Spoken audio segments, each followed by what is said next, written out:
Hi F lovers, welcome back to my channel. Video को start करने से पहले अगर अभी भी आप लोगों में से किसी ने भी मेरे चैनल को सब्सक्राइब नहीं किया है तो प्लीज़ सब्सक्राइब कर दीजिए और साथ ही साथ में वीडियो को लाइक करते हुए ये ज़रूर बताइएगा कि आज का ये पार्ट आप लोगों को कैसा लगा। इसके अलावा आज मेरे चैनल के फर्स्ट सब्सक्राइबर का बर्थडे है, तो मैं उन्हें बहुत बहुत बहुत शुभकामनाएं देती हूँ उनके जन्मदिन की। उम्मीद करती हूँ आप अपने जन्मदिन को बहुत ही खुशी के साथ मनाएंगी, अपनी पूरी इच्छाएं पूरी करेंगी और भगवान करे कि आपकी लाइफ इतनी ज़्यादा खुशियों से भरी हो ना, जिसके बाद आपको एक जितनी प्रॉब्लम्स हमारी लाइफ में आती है ना, वो आपको कुछ भी नज़र ना आए। और ये जो सब्सक्राइबर है ना, ये कोई और नहीं, मेरी खुद की दी हैं, मेरी सपोर्टर, मेरी guardian. I have no words to explain कि मैं इन्हें अपनी लाइफ में क्या बोलूँ। मेरे लिए हर एक रोल ये निभा रही हैं, हर एक चीज़ ये कर रही हैं और मैं चाहती हूँ, आई नो कि आज आपका बर्थडे है। ये आप वर्ड में पहली बार इसके लिए यूज़ कर रही हूँ, तो मैं अपने नॉर्मल लैंग्वेज में ही आऊँगी। मैं जानती हूँ कि आज तेरा बर्थडे है, तो ऑफकोर्स तुझे ही पूरा राइट है कि तू गिफ्ट मांग सके या गिफ्ट के लिए बोल सके, लेकिन फिर भी यार, छोटी मैं हूँ तो ये हक तो फिर भी मेरा ही बनता है। बड़ी तो है तो तू रिस्पॉन्सिबिलिटी निभा, और छोटी मैं हूँ तो मैं अपने डिमांड्स रखूँगी। तो ऑफकोर्स मैं ज़्यादा कुछ नहीं मांगूंगी, मैं बस इतना ही मांगूंगी कि अभी तक जैसे तूने मुझे सपोर्ट किया है, जैसे मेरे हर एक छोटे बड़े डिसीजन में मेरा साथ दिया है, मैं उम्मीद करती हूँ कि आगे भी तो ऐसा ही करेगी। You are not only sister for me, you are taking my all responsibilities like my father. You love me and tell me what's wrong and what's right for me as my mother. We are sharing everything as sisters. You protect me from all the situations like my brother, and you make me very comfortable with you as my friend. And the most important things, you teach me every lessons of life as my teacher. And that's why I can't explain our relationship in one word. As sisters, as friends, as a student and teacher, I don't know which word is perfect for you, but that is true. You are everything for me. And again, wish you a very very very happy and healthy life, and wish you a very happy birthday to you. And I hope you will enjoy your day, your life, your life's all moments, not only your birthday.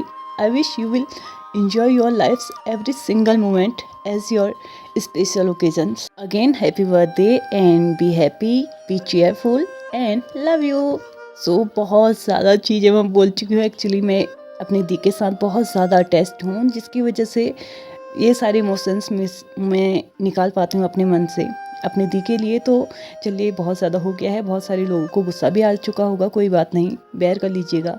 तो चलिए, इस चीज़ को यहीं पे छोड़ते हुए आज के पार्ट को स्टार्ट करते हैं। तो लास्ट पार्ट में हमने देखा था कि विंग अब फाइनली डिसाइड कर चुका था कि वो वांग जी को माफ़ करेगा, लेकिन अभी नहीं, 2 महीने के बाद, यानी कि 2 महीने के बाद उसने डिसाइड किया था कि वो उसे अच्छा सा सरप्राइज़ देगा और उसके बाद वो एक दूसरे के साथ लाइफ ऐसे ही एंजॉय करेंगे, ऐसे ही एक दूसरे के साथ स्पेंड करेंगे। इसी के साथ वो जा चुका था किचन में वांग जी के लिए कुछ बनाने के लिए, और वांग जी भी चले जा चुका था वॉशरूम में फ्रेशन अप होने के लिए।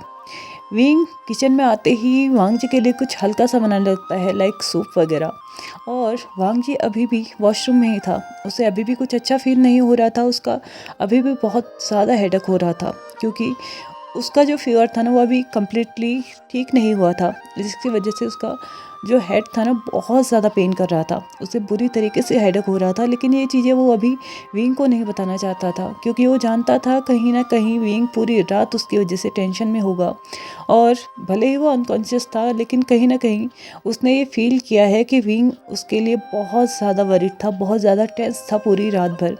इसलिए अभी उसने यही सही समझा कि वो इस सब चीज़ों को विंग से छुपा ही ले। लगभग आधे घंटे के बाद वांग जी भी वॉशरूम से बाहर आ चुका था, और विंग भी आ चुका था उसके लिए सूप बना के। विंग आके उस सूप को वांग जी को देता है और उससे बोलता है कि तुम आज भी छुट्टी पे ही हो। मैंने पहले ही ऑफिस में इन्फॉर्म कर दिया है, और तुम्हारे भाई को भी इन्फॉर्म कर दिया है कि तुम्हारे कुछ हेल्थ इश्यूज चल रहे हैं, जिसकी वजह से तुम आज ऑफिस में नहीं आ पाओगे। तो आज तुम्हें पूरा दिन घर पे रहना है और रेस्ट करना है। ऐसा कहते हुए विंग उस सूप को पूरी तरीके से वांग जी के हाथ में रख देता है और उसे ऑर्डर देने की टोन में बोलता है कि जब तक ये ख़त्म नहीं हो जाता तब तक तुम यहाँ पर से हिल भी नहीं सकते। इसे जल्दी से ख़त्म करो और उसके बाद मुझे वो बाउल वापस करो, मुझे इसे वापस लेके जाना है। ऐसा लग रहा था जैसे कि उसका खाना ज़रूरी हो या ना हो, लेकिन उसका बाउल वापस लेके जाना बहुत ज़्यादा ज़रूरी था। ऐसा कहते हुए विंग भी उसी के सामने बैठ चुका था काउच में। वांग जी को समझ में नहीं आ रहा था कि विंग अचानक ये क्या कर रहा है। क्या वो उसे एक चांस देना चाहता है? क्या वो उसके जितने भी एफर्ट्स उसने आज तक किए हैं उनको देखना चाहता है? क्या वो उसे माफ़ करना चाहता है, या बस मैं अभी वीक हूँ इसलिए वो मेरा ध्यान रखना चाहता है कि मैं इस घर में उसके लिए सिर्फ 6 महीने का मेहमान हूँ, तो वो मेरा ध्यान रख रहा है। ऑफ कोर्स हर कोई यही करेगा, अगर उसके घर में कोई बीमार होगा तो वो उसका ध्यान ही तो रखेगा ना। वांग जी के दिमाग में यही चल रहा था। वांग जी ने भी चुपचाप उस बाउल में रखे हुए सूप को ख़त्म कर दिया और बाउल को विंग को भी वापस कर दिया। जैसे कि विंग ने बोला था कि वो बाउल उसे वापस लेके जाना है, तो वांग जी उससे बोलता है, मैंने सूप ख़त्म कर लिया है, तुम जाके उस बाउल को वापस रख सकते हो। ऐसा कहते हुए लान वांग जी फिर से अपने लैपटॉप की तरफ बढ़ता है, उसको पकड़ता है, चुपचाप आके उस काउच पे बैठ जाता है जहाँ पे वो पहले से बैठा था और उसको ऑन करने लगता है। लेकिन उससे पहले ही विंग ने उस लैपटॉप को खींचा और साइड में रख दिया और बोला, मैंने बोला ना तुमसे कि आज दिन भर तुम्हें रेस्ट करना है। क्या तुम्हें ये बात समझ में नहीं आती? तुम पहले ही बहुत ज़्यादा काम कर चुके हो जिसकी वजह से तुम्हारी ये हालत हो चुकी है। और सबसे बड़ी बात, मुझे तो यही समझ में नहीं आया कि तुम्हें इतनी ठंड किस बात की लग गई और तुम यहाँ पे बेहोश कैसे हो गई। अब मुझे जानना है कि तुम्हारी ये हालत कैसे हुई। विंग बिल्कुल ऐसे बात कर रहा था जैसे कि आज से पहले सब कुछ नॉर्मल था और आज भी सब कुछ नॉर्मल है।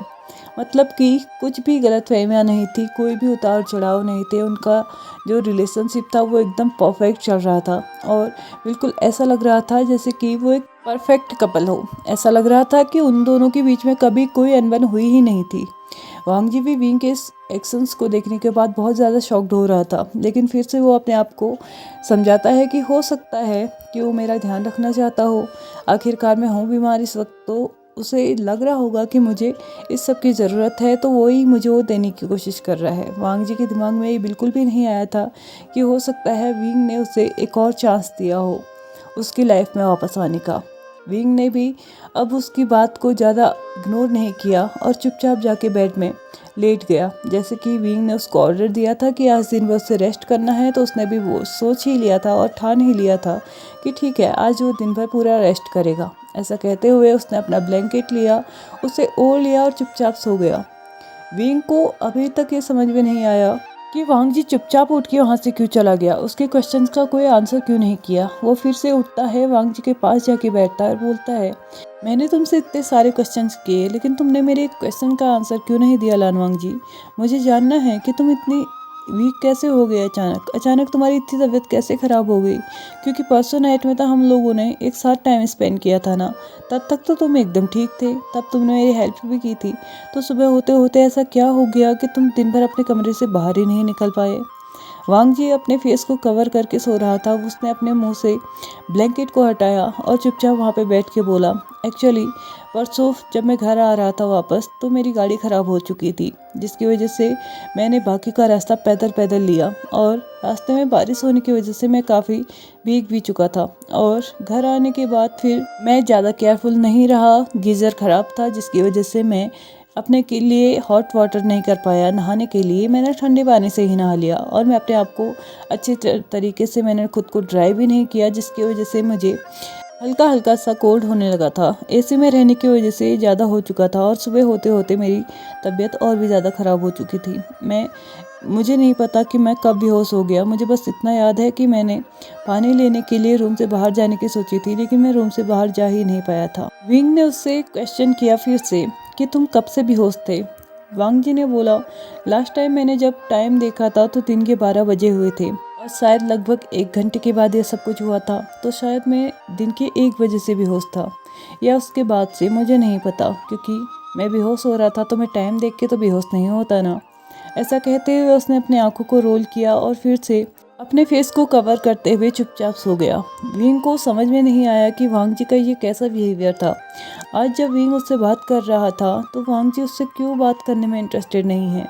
उसे भी तो वैसे ही इंटरेस्टेड होना चाहिए ना, जैसे कि विंग उससे बात कर रहा है। अगर विंग उससे क्वेश्चंस पूछ रहा है तो वो अच्छे से क्यों उनका आंसर नहीं कर रहा है। लेकिन उसे लगा हो सकता है वो अभी भी थोड़ा वीक फील कर रहा हो, उसे अच्छा ना लग रहा हो, बात करने का मूड ना हो, इसलिए वो ऐसा सब कुछ कर रहा हो। विंग उठता है और चुपचाप चले जाता है उस रूम से बाहर। वांग जी अपने फेस से उस कवर को हटाता है, यानी कि ब्लैंकेट को हटाता है और डोर की तरफ देखने लगता है, और जहाँ से अभी अभी विंग बाहर गया था।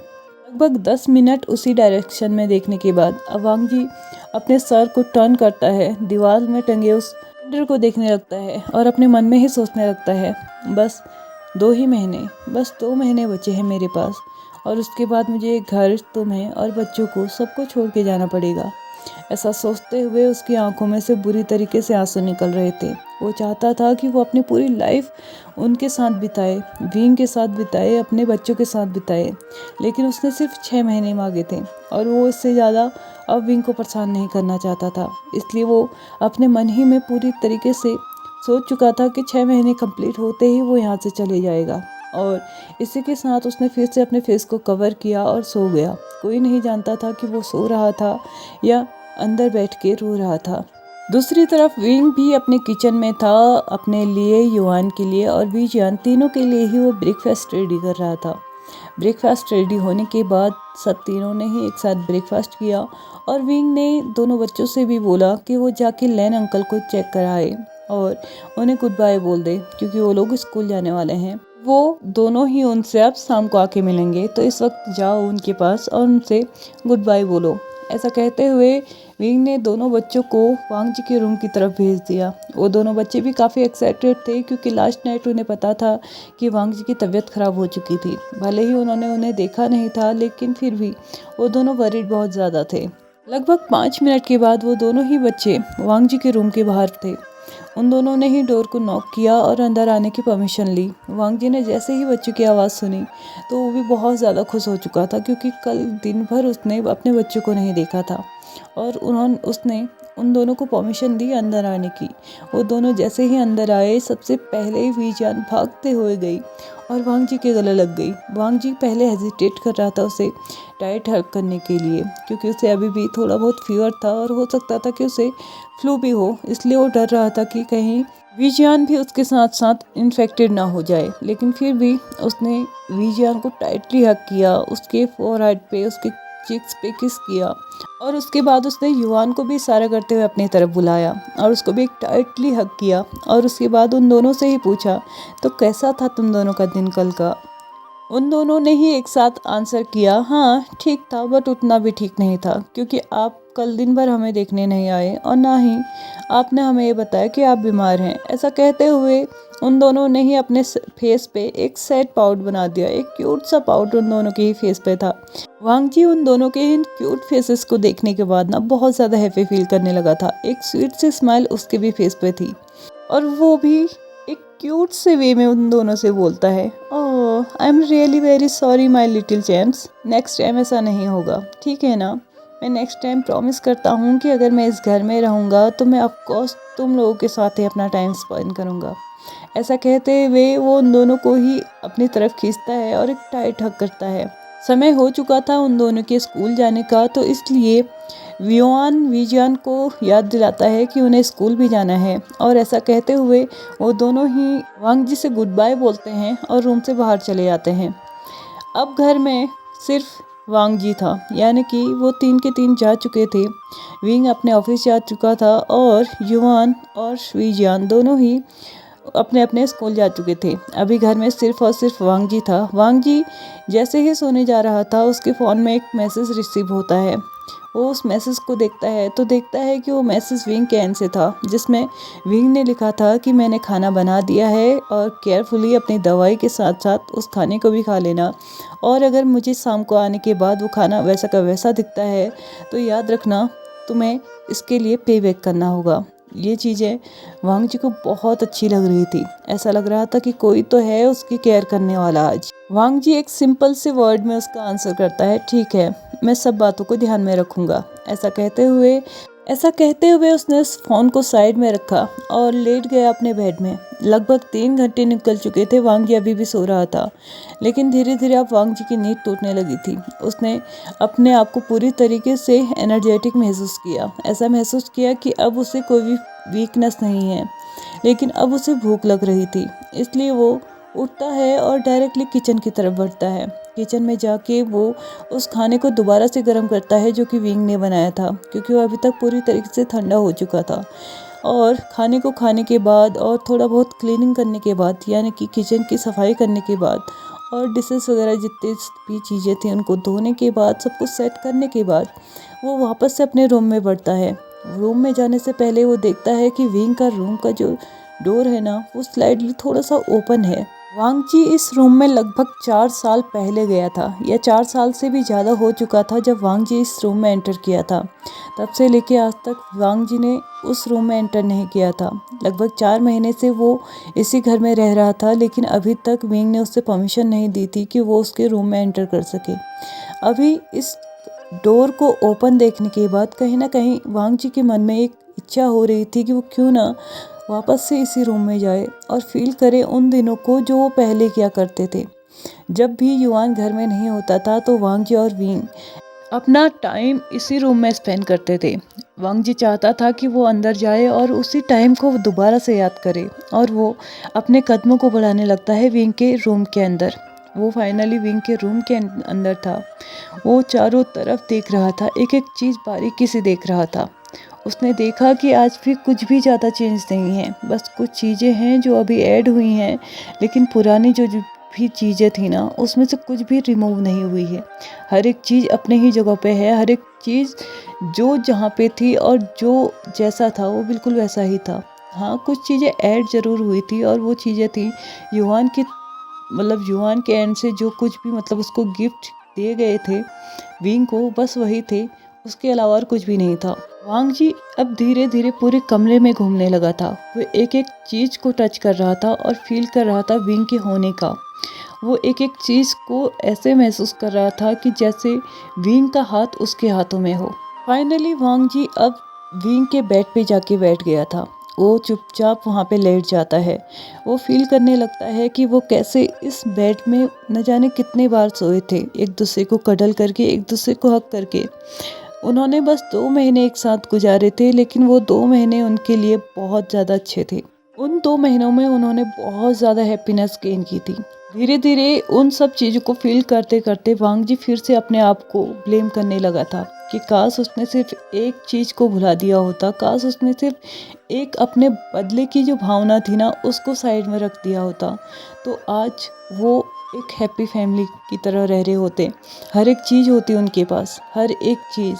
वो सभी मिलके एक फैमिली को कंप्लीट फैमिली बनाते। लेकिन वांग जी की सिर्फ एक स्टूपिड थिंग्स ने सब चीज़ें बिगाड़ दी थी। हर एक चीज़ बिखरी हुई थी। ऐसा लग रहा था जिन्हें समेटने में न जाने कितना अरसा लगेगा, और शायद वांग जी के पास अब उतना टाइम नहीं था। वांग जी अब उस बेड से उठता है तो उसकी नज़र जाती है उस ड्रॉर पे जो कि थोड़ा बहुत खुला हुआ था। वांग जी वहाँ पे जाके उसे भी खोल के देखता है और देखना चाहता था कि उसके अंदर क्या क्या है। वो जैसे ही उसको खोलता है वो देखता है उसके अंदर बहुत सारी चीज़ें थीं। उसके अंदर विंग का फ़ोन था, उसके अंदर एक एल्बम थी, छोटी सी एल्बम थी, कुछ फ़ोटोज़ थे जो कि एल्बम में सेट नहीं थे, और वांग जी के हाथ से फेंका गया वो रुमाल भी था जो कि उसने विंग के सामने फेंका था। और उसके बाद लास्टली वांग जी ने जो बाहर निकाला था उस ड्रॉर से, वो था वांग जी का दिया हुआ वो चेक। और जैसे ही वांग जी उस चेक को बाहर निकालता है तो वो देखता है अमाउंट की जगह में कुछ लिखा हुआ था। जैसे ही वांग जी उस अमाउंट की जगह को देखता है तो उसकी आंखों से बुरी तरीके से आंसू आने लगे थे। उसने कभी उम्मीद नहीं की थी कि विंग ने उस अमाउंट की जगह में कुछ ऐसा लिखा होगा, कुछ ऐसा जो कि वांग जी को इस वक्त पूरी तरीके से तोड़ रहा था। और कुछ ऐसा था शायद वांग जी जिसे अब दे भी नहीं सकता था। वांग जी यही सोच रहा था कि काश मैंने एक गलती नहीं की होती तो सब कुछ ठीक होता, एटलीस्ट अभी तक तो सब कुछ ठीक होता। ऐसा सोचते सोचते ऐसा फील हो रहा था जो कि उस कमरे में रखी हुई हर एक चीज़ वांग जी को ये याद दिला रही हो कि उसने कितनी बड़ी गलती की थी। और स्पेशली वो चेक तो वांग जी को बिल्कुल ऐसा फील करा रहा था कि मैं तुम्हारे सामने हूँ और मैं तुम्हें चिढ़ा रहा हूँ। देखो, मैं वही चेक हूँ जो तुमने खुद विंग को दिया था। उसमें अमाउंट लिखने को कहा था और देखो उसने कुछ लिखा है वहाँ पे। और अफसोस, तुम चाहे कितने भी अमीर हो जाओ, तुम वो उसे नहीं दे पाओगे, कभी नहीं दे पाओगे। चाहे तुम कितनी भी कोशिश कर लो, तुम अपने एड़ी चोटी का जोर लगा लो, लेकिन वो उसे नहीं दे पाओगे जो कि उसने वहाँ पे लिखा हुआ है। और अगर तुम दे सकते हो ना तो पूरी कोशिश करो कि तुम उसे ये दे पाओ। लेकिन वांग जी अपने मन में जानता था कि वो अब उसे वो नहीं दे सकता। उसने उस चेक को वैसे ही उस ड्रॉर के अंदर रख दिया जैसे कि वो वहाँ पे था, और चुपचाप उस ड्रॉर को बंद करने के बाद उस रूम से बाहर आ गया। कुछ देर पहले तक जो रूम उसे बहुत ज़्यादा शांति दे रहा था, बहुत ज़्यादा खुशी दे रहा था, अभी ऐसा फील हो रहा था कि वही रूम की हर एक चीज़ वांग जी को काटने को दौड़ रही थी। हर एक चीज़ वांग जी को चिढ़ा रही थी कि देखो तुमने क्या खोया है। वांग जी उस रूम को बंद करने के बाद डायरेक्टली अपने रूम में चले गया था। वो दिन भर रोता रहा और उसे पता ही नहीं चला कि वो कब रोते रोते सो गया था और कब शाम हो चुकी थी, कब विंग घर आ चुका था और कब उसके बच्चे घर आ चुके थे। वो नहीं जानता था। वो अभी भी बिना किसी होशो हवास के सोए पड़ा था। दिन ऐसे ही निकलते जा रहे थे और आजकल विंग भी थोड़ा बहुत बिजी रहने लगा था। भले ही वो अपनी पूरी कोशिश कर रहा था कि वांग जी को ये फील करा सके कि वो उसे माफ़ करना चाहता है, लेकिन वो ये भी फील कर रहा था कि कहीं ना कहीं वांग जी अब उसे इग्नोर करने लगा है। वो उसे डिस्टेंस मेंटेन करने लगा है। वो सिर्फ बच्चों के साथ ही टाइम स्पेंड कर रहा है, तो उन्हीं के साथ खेलना पसंद कर रहा है। वो उसके आसपास आने की भी ज़्यादा ज़रूरत महसूस नहीं कर रहा था। ऐसा लग रहा था जैसे कि वो जानबूझ के विंग से डिस्टेंस मेंटेन कर रहा हो। लेकिन विंग को एक चीज़ तो श्योर थी कि कोई बात नहीं, वो सब कुछ मैनेज कर लेगा। जैसे ही उसके 6 मंथ कंप्लीट हो जाएंगे तो वो उसके बाद उसे यहाँ से जाने की परमिशन नहीं देगा और उसे रोक लेगा अपने पास। लेकिन विंग आजकल थोड़ा बहुत बिजी रहने लगा था क्योंकि उसके बेस्ट फ्रेंड वेसांग की शादी होने वाली थी और एक ही हफ्ता बचा था उसके और वांग जी के बीच के इस कंडीशन के भी कि वो 6 महीने के बाद उसके घर को छोड़ के जाएगा, यानी कि वांग जी विंग के घर को छोड़ के जाएगा। और एक ही हफ्ता बचा था वेसांग और वैन निंग की शादी को भी। वो उसकी शादी की भी तैयारी कर रहा था क्योंकि वेसांग के तरफ से जो बहुत ज़्यादा स्पेशल उसका फ्रेंड था वो विंग ही था और वो हर एक चीज़ उसी की से मतलब डिस्कस करके ही करना चाहता था। वो उसी से अपनी शॉपिंग वगैरह पता नहीं और क्या क्या कितनी सारी प्रिपरेशंस उसने सिर्फ विंग के ऊपर छोड़ दी थी और विंग उसमें काफ़ी ज़्यादा बिजी भी था क्योंकि वेसांग कोई नॉर्मल इंसान तो है नहीं कि शादी नॉर्मल तरीके से हो जाएगी। वो बहुत बड़ी बिजनेस का वाइस प्रेसिडेंट है, तो शादी भी A1 होगी, ऐसा उसने खुद से ही सबके सामने अनाउंस किया था क्योंकि वो चाहता था कि उसकी शादी बिल्कुल ऐसे हो कि उसके साथ साथ वैन निंग भी उस चीज़ को एंजॉय करे और उससे मतलब एक तरीके से वो जताना चाहता था वैन निंग को कि वो उसके लिए कुछ भी कर सकता है। विंग जहाँ बिजी था वेसांग की शादी की तैयारियों में, तो वहीं वांग जी बिजी था अपने आप को प्रिपेयर करने में कि उसके पास सिर्फ एक हफ्ता बचा है यहाँ पे रहने के लिए। सिर्फ एक हफ्ता बचा है उसके विंग के पास रहने के लिए, उसके बच्चों के पास रहने के लिए, और वो उस वक्त को पूरी तरीके से एंजॉय करना चाहता था। पूरी तरीके से वो सिर्फ अपने बच्चों के साथ रहना चाहता था, भले ही दूर से ही सही, वो सिर्फ विंग को देखना चाहता था और वो कहीं ना कहीं ऐसा कर भी रहा था। वो हर वक्त अपने काम को छोड़ के बस बच्चों के साथ रहता था। इवन वो तो ये भी चाहता था कि बच्चे स्कूल भी ना जाएं, बस उसी के साथ बैठे रहें, उसी के साथ टाइम स्पेंड करें और उसी के साथ दिन भर खेलते रहें। लेकिन ऐसा पॉसिबल नहीं था क्योंकि उनका स्कूल भी बहुत ज़्यादा ज़रूरी था। इन सभी चीज़ों के चलते ये एक हफ्ता कब निकल गया उन लोगों को पता भी नहीं चला। आज वेसांग की शादी हो चुकी थी तो दूसरी तरफ लान वांग जी का विंग के घर में ये लास्ट दिन था। लेकिन विंग ने आज पूरी तरीके से अपना माइंड बना लिया था कि वो अब वांग जी को अपना सरप्राइज़ देगा। और आज नाइट में जैसे ही वेसांग की शादी से वो लोग लौटे थे ना, तो बच्चों को सुला देने के बाद विंग वांग जी के रूम में गया था। वो बहुत ज़्यादा खुश था। वो अपने पॉकेट में एक बॉक्स लेके आया था जिसमें उसने कुछ सरप्राइज़ रखा था वांग जी के लिए, और वो चाहता था कि वो आज के आज ही ये सब कुछ एकदम फिक्स कर ले और हर एक चीज़ जो कि बिखरी हुई है, बिगड़ी हुई है, उसे अच्छा कर ले, उसे सुधार ले। विंग बहुत ज़्यादा खुश था। वो इतना खुश था कि उसके कदम कब वांग जी के रूम के बाहर आके रुक गए उसे पता भी नहीं चला। यूजुअली कभी विंग की आदत नहीं रही है कि किसी के भी रूम में ऐसे ही घुस जाए, लेकिन आज उसे ऐसा लग रहा था कि ये तो उसका अधिकार है। वो किसी और के रूम में नहीं जा रहा है, वो अपने लान वांग जी के रूम में जा रहा है। और उसने आज नॉक करने का ज़रूरत तो बिल्कुल भी नहीं समझा, इसलिए उसने डोर के लॉक को पकड़ा और डायरेक्टली डोर को ओपन किया। बिना अंदर के नज़ारे को देखे ही वो रूम में एंटर कर गया और डायरेक्टली उसने डोर को क्लोज भी कर दिया।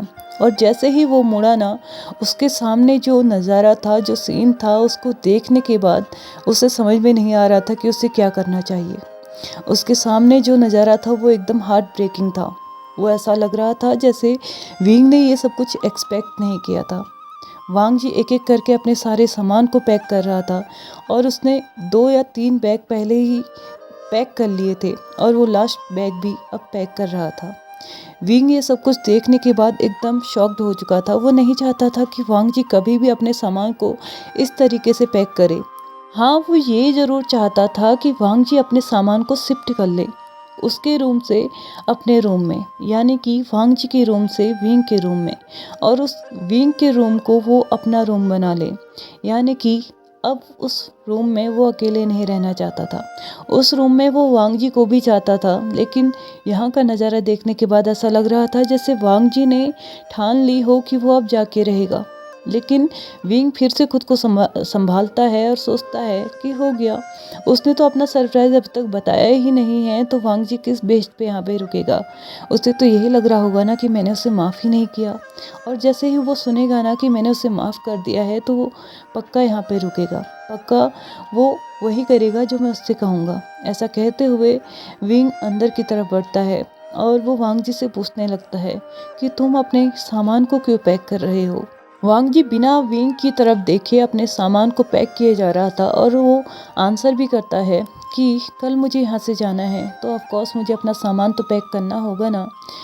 विंग वांग जी के पीछे जाके खड़ा हो जाता है, जो कि वांग जी अभी अपने कवर्ड से अपने कपड़े निकाल रहा था।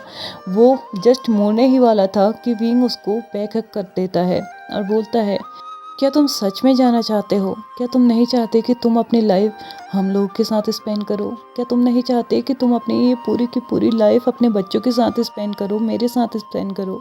क्या तुम नहीं चाहते कि जो 3 सालों तक तुमने इतने एफर्ट्स किए हैं, इतनी सारी कोशिशें की हैं, आज उनका फल तुम्हें मिले? ये सब कुछ बोलते वक्त विंग के फेस पे एक अलग ही खुशी थी, एक अलग ही हैप्पीनेस थी, क्योंकि उसे लग रहा था कि सामने वाला जैसे ही इन शब्दों को सुनेगा ना, वो बहुत ज़्यादा सरप्राइज्ड होगा, बहुत ज़्यादा खुश होगा और उसकी हैप्पीनेस का कोई ठिकाना ही नहीं होगा। लेकिन इसके बाद जो वांग जी ने आंसर किया ना, वो विंग को शॉक्ड कर देने वाला था। वो आया तो था वांग जी को सरप्राइज करने, लेकिन वांग जी के शब्दों ने उसे खुद ही शॉक्ड कर दिया। वांग जी ने बोला, नहीं, मैंने सिर्फ 6 महीने मांगे थे और ये 6 महीने कंप्लीट हो गए हैं, अब इससे ज़्यादा एक दिन भी नहीं। मैंने तुमसे कहा था ना कि मैं यहाँ पे सिर्फ 6 महीने के लिए रहूँगा, उससे ज़्यादा एक दिन भी नहीं, तो मतलब मैं कल सुबह यहाँ से चले जाऊँगा। ऐसा कहते हुए उसने विंग के हाथों को अपने वेस्ट से हटाया और दोबारा से पैकिंग करना स्टार्ट कर दिया। विंग उसके पीछे पीछे घूम रहा था और बोल रहा था कि क्यों तुम यहाँ पे नहीं रुकना चाहते? तुम ही तो थे ना जो पिछले 3 सालों से मुझे मनाने की कोशिश कर रहे थे। नहीं, 3 नहीं, 3.5 सालों से तुम मुझे मनाने की कोशिश कर रहे हो, और आज जब मैं तुम्हें माफ़ करने के लिए तैयार हूँ तो तुम क्यों जाने के लिए तैयार हो? वांग जी बोलता है, कोई बात नहीं, तुम आगे भी मुझे माफ़ ना करो तो भी मुझे कोई फ़र्क नहीं पड़ता। मैंने सिर्फ 6 महीने मांगे थे और मेरे लिए इतने काफ़ी हैं, इससे ज़्यादा मैं नहीं चाहता। मैं शायद वो रिस्पॉन्सिबिलिटी ले ही नहीं पाऊँगा जो तुम मुझे देने की कोशिश कर रहे हो, और तुम तो जानते हो ना, मेरे मूड हमेशा चेंज होते रहते हैं। मुझे नहीं पता कि मैं इन सबको संभाल भी पाऊँगा या नहीं। ऐसा कहते हुए वांग जी पूरे कमरे में से अपने सामान को उठाता है और उस बैग में पैक कर देता है। न जाने कितने शब्द और उसने बोले थे जो कि विंग को एकदम उसके दिल पे जाके लग रहे थे। उसने बिल्कुल भी उम्मीद नहीं की थी कि वांग जी उसको ये रिप्लाई देगा। उसे तो लगा था कि जैसे ही वो सुनेगा कि विंग ने वांग जी को माफ़ कर दिया है, तो वो एकदम खुशी से पागल हो जाएगा, एकदम उछलने लगेगा। लेकिन यहाँ वांग जी के रिप्लाई को देख के तो ऐसा लग ही नहीं रहा है कि उसने कभी भी विंग की माफ़ी का इंतज़ार किया हो। ऐसा लग रहा था कि वो कम्प्लीटली विंग के ऊपर गिव अप कर चुका हो और अब विंग का माफ़ करना या ना करना उसे कोई फ़र्क नहीं पड़ता हो। विंग अभी भी उसे समझाने की कोशिश कर रहा था कि प्लीज़ वो यहाँ पे रुक जाए, मैं उसे माफ़ करने के लिए तैयार हूँ। मुझे और उसके बच्चों को दोनों को ही उसकी ज़रूरत है, हमें उसकी आदत हो चुकी है, तो प्लीज़ यहाँ पे रुक जाओ ना। लेकिन वांग जी का फिर भी एक ही चीज़ कहना था कि उसने सिर्फ 6 महीने मांगे थे, तो वो इससे एक दिन भी यहाँ पे ज़्यादा नहीं रुकेगा और तुम्हें इस पे विश्वास करने की ज़रूरत भी नहीं थी कि मैं इससे ज़्यादा यहाँ पे रुकूंगा। ऐसा कहते हुए उसने विंग से बोल दिया कि अब उसे सोना है, तो प्लीज़ तुम यहाँ से बाहर चले जाओ और मैं कल सुबह सुबह जल्दी ही यहाँ से निकल जाऊँगा, तो इसलिए मुझे जल्दी सुबह उठना भी है, इसलिए मुझे अभी टाइम पे सो भी जाना चाहिए। विंग रूम से बाहर नहीं जाता, वो वहीं पे खड़ा था, लेकिन वांग जी चुपचाप बेड में जाके सो चुका था और उसने लाइट्स भी ऑफ कर दी थी। उसे कोई फर्क नहीं पड़ रहा था कि विंग वहाँ पे खड़ा है और उसका वेट कर रहा है कि वो अपना डिसीजन चेंज करेगा। लगभग 2 घंटे निकल चुके थे, विंग वहीं पे खड़ा था जहाँ पे वो पहले खड़ा था। वो वहाँ से 1 इंच नहीं हिला था क्योंकि वो अभी भी वेट कर रहा था कि वांग जी अपने डिसीजन को चेंज करेगा। लेकिन वांग जी करवटें बदल बदल के बार बार सो रहा था, जैसे मानो विंग का प्रेजेंट होना वहाँ पे उसे अनकंफर्टेबल फील करा रहा हो, उसे सोने में प्रॉब्लम हो रही हो। लेकिन फिर भी उसने एक बार भी ये नहीं बोला कि तुम जाके सो जाओ या मुझे सोने दो। वांग जी ने जब से बेड में गया था तब से एक शब्द नहीं बोला था। विंग भी अपने अपने कदमों को धीरे धीरे बढ़ाता है और वांग जी के बगल में जाके बैठ जाता है। वो उससे पूछता है कि क्यों तुम यहाँ पे नहीं रुकना चाहते? क्या तुम वो नहीं हो जो पिछले 3 सालों से मुझे मनाने की कोशिश कर रहे थे? तो क्या हो गया है अचानक ऐसा कि तुम्हें अब कोई फ़र्क नहीं पड़ता कि मैंने तुम्हें माफ़ कर दिया है? प्लीज़ मेरी लाइफ में वापस आओ ना। मुझे और तुम्हारे बच्चों को, तो हम दोनों को ही तुम्हारी ज़रूरत है। तो क्यों तुम अपनी इन जिम्मेदारियों से भागने की कोशिश कर रहे हो? तुम भी जानते हो कि तुम बच्चों को कितना प्यार करते हो, तो क्यों तुम हमें अपनाना नहीं चाहते? प्लीज़ मुझे रीज़न बता दो, मैं यहाँ से चले जाऊँगा। वांग जी ने विंग को कोई रिप्लाई नहीं किया। वो जैसे सोया था वो बिल्कुल वैसे ही सोया रहा। विंग भी अब चुपचाप वहीं पे वांग जी के ही ब्लैंकेट से खुद को कवर करता है और वांग जी को बैक हग करते हुए वहीं पे सो जाता है। उसे नींद तो नहीं आई थी, लेकिन वो इस पोजीशन में, इस कंडीशन में बहुत ज़्यादा कंफर्टेबल फील कर रहा था। विंग की आंखों में से अब आंसू निकलने लगे थे। वो नहीं जानता था कि उसे किस बात की सज़ा मिल रही थी। क्या ये सब कुछ ज़रूरी है? क्या उसकी लाइफ में हर एक चीज़ इतनी मुसीबतों के बाद क्यों आती है? क्यों उसे हर एक चीज़ इतनी मुसीबतों के बाद मिलती है कि उसके बाद उसका होना न होना उससे कोई फ़र्क ही नहीं दिलाता था। विंग के आंखों में से आंसू के साथ साथ मुंह से सिसकियाँ भी निकलने लगी थी। उसके मुंह से धीरे धीरे आवाज़ भी आने लगी थी कि वो रो रहा था। दूसरी साइड वांग जी भी कोई आराम से सो नहीं रहा था।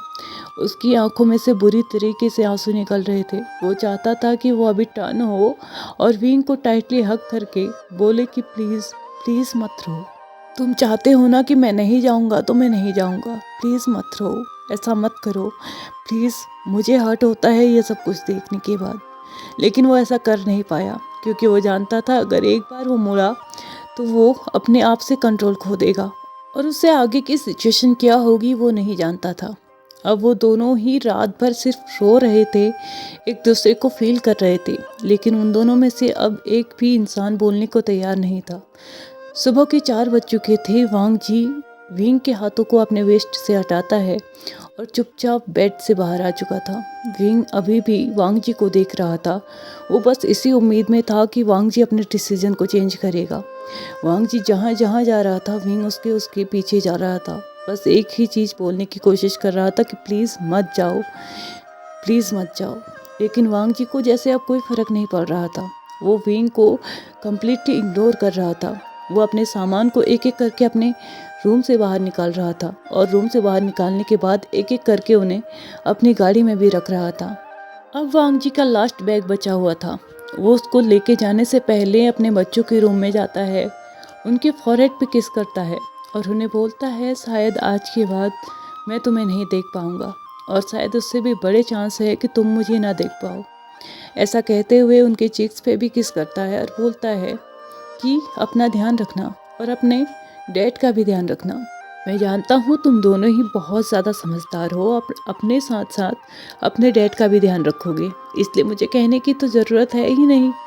ऐसा कहते हुए वो दोबारा से उन दोनों के फॉरहेड पे किस करता है और आ जाता है उन दोनों के रूम से बाहर। अब वो अपने रूम पे जाता है, अपने लास्ट बैग को भी पकड़ता है और जा चुका था वो लिविंग रूम में। सीढ़ियों से नीचे आते वक्त वो देख चुका था कि विंग लिविंग रूम में ही है और काउच में बैठा हुआ है, बस वांग जी के नीचे आने का ही इंतजार कर रहा हो और उसे मना सके कि वो ना जाए। वांग जी चुपचाप बिना उसके तरफ देखे हुए बाहर की तरफ बढ़ने लगता है। जैसे ही वो उसके बैक साइड पर आता है वो रुकता है और बोलता है, प्लीज़ अपना ध्यान रखना। ऐसा बोलते हुए वो चलना स्टार्ट कर देता है। अब विंग को और ज़्यादा बर्दाश्त नहीं होता, वो अपने ही जगह पे खड़े होके बोलता है, जाने से पहले तुम एक बात तो मेरी सुन सकते हो ना लान वांग जी। वांग जी ने जैसे ही इन शब्दों को सुना वो अपने ही जगह पे खड़ा हो चुका था। विंग भी समझ चुका था कि वांग जी खड़ा हो चुका है, यानी कि वो उसे परमिशन दे रहा है कि वो अपनी बात बोल सकता है। और विंग भी बोलना स्टार्ट करता है और विंग बोलता है, एक बार अगर तुम इस घर से बाहर गए ना लान वांग जी, तो याद रखना मैं दोबारा तुम्हें इस घर में आने की परमिशन नहीं दूंगा। अगर इस बार फिर से तुमने हम लोगों को छोड़ दिया ना, तो मैं तुम्हें कभी परमिशन नहीं दूंगा कि तुम मेरी लाइफ में वापस आ सको या मेरी बच्चों की लाइफ में वापस आ सको। तो इस घर से बाहर कदम रखने से पहले याद रखना कि ये तुम्हारे लिए लास्ट चांस होगा। वांग जी ने जैसे ही इन शब्दों को सुना, उसके हाथ में से वो बैग नीचे गिर चुका था। वो कुछ समय के लिए तो वहाँ पे एकदम फ्रीज खड़ा रहा, लेकिन दूसरे ही पल वो मुड़ा और डायरेक्टली दौड़ते हुए विंग के पास गया, उसको बैक हग किया और इतने टाइटली उसको पकड़ लिया कि मानो वो उसे कभी छोड़ना ही नहीं चाहता था। विंग के शोल्डर्स पे अपने सर को रखते हुए अब वो रोना स्टार्ट कर चुका था। उसके आंसू इतनी बुरी तरीके से बह रहे थे ना कि शायद वो इतनी आसानी से तो अब रुकने वालों में से नहीं है। उसके आंसू बस बहते जाएंगे और बहते ही जाएंगे। बस ऐसा ही महसूस हो रहा था उस वक्त। विंग का शोल्डर भी वेट हो चुका था, लेकिन वांग जी की आंखों की आंसू की जो धार थी ना वो अब बंद नहीं हो रही थी। वांग जी अपनी क्रैक्ड वॉइस में बोलता है, मैंने तुमसे कहा था ना विंग, मुझ पे ट्रस्ट मत करना। मैंने सिर्फ 6 महीने मांगे थे, तो मुझे सिर्फ 6 महीने ही यहाँ पे रहना है, इससे ज़्यादा एक पल के लिए भी नहीं। मैं नहीं रह सकता, प्लीज़ माफ़ कर देना मुझे और ध्यान रखना अपना भी और बच्चों का भी। ऐसा कहते हुए वांग जी ने हक को ब्रेक किया और बिना पीछे पलटे हुए अब उसने चलना स्टार्ट किया और चुपचाप जाके अपने बैग को पकड़ा और घर से बाहर निकल गया। तो चलिए गाइज, आज के इस पार्ट को भी हम यहीं पे ख़त्म करते हैं। यार मुझे नहीं पता चल रहा कि मैंने कितना कुछ बोल दिया है, और सच बताऊँ तो मैं खुद बहुत ज़्यादा इमोशनल हो गई हूँ। इस पार्ट को रिकॉर्ड करते करते ना जाने कितनी बार मेरी खुद की वॉइस क्रैक्ड हो चुकी है। वांग जी की तो दूर की बात रही, मैंने खुद कितनी बार वर्ड को तोड़ दिया है मुझे खुद भी नहीं पता, और कितनी बार मैंने रिकॉर्डिंग को भी रोक दिया है मुझे नहीं पता। मैंने अपनी पूरी कोशिश की है कि मेरी क्रैक्ड वॉइस रिकॉर्ड ना हो, लेकिन फिर भी कहीं पे अगर आप लोगों को लगे कि ऐसा कुछ हुआ हो तो प्लीज़ माफ़ कर दीजिएगा। यार ये पार्टी कुछ ऐसा था ना कि मुझे सच में रोना आ ही गया था। तो प्लीज़ उस चीज़ के लिए मुझे माफ़ कर दीजिएगा। और इसी के साथ इस पार्ट को हम यहीं पे ख़त्म करते हैं। अगर वीडियो पसंद आए हो तो प्लीज़ लाइक शेयर सब्सक्राइब और कमेंट करते हुए जाइएगा। Thank you so much for watching my video and bye bye, and please don't cry.